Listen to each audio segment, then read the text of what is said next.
Ćao drugari! Verovatno vas brine poslednji korak u procesu, a to je dobijanje vize. Kao što smo napomenuli u drugim video snimcima, mi smo se pobrinuli da se to ne desi. Ali ako želite dodatno osiguranje, imamo jedinstvenu uslugu na tržištu samo za naše studente. U agenciji Ideas imate mogućnost da uplatite osiguranje u slučaju odbijanja za vizu.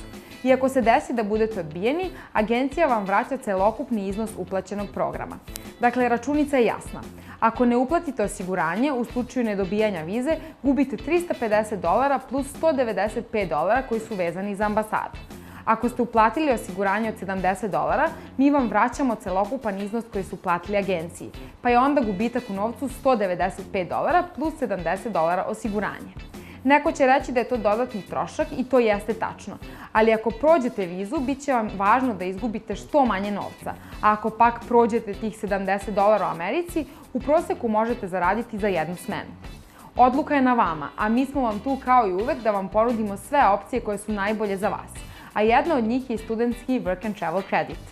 Nekoliko godina unazad, u saradnji sa Crédit Agricole bankom, pružamo studentima mogućnost da deo svojih troškova pokriju korišćenjem kredita za Work and Travel program. Postoji nekoliko stvari koje treba da znate u ovom kreditu. Prvo, sam kredit je beskamatan za studente, to jest koliko novca podignete, toliko ćete i vratiti.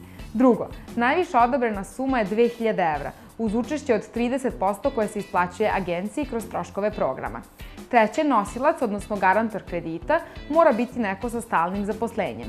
Četvrto, otplata kreće već narednog meseca nakon odobrenja kredita i možete je podeliti do 15 mesečnih rata. Peto, kredit se može otplatiti u bilo kom trenutku, bez ikakvih novčanih penala.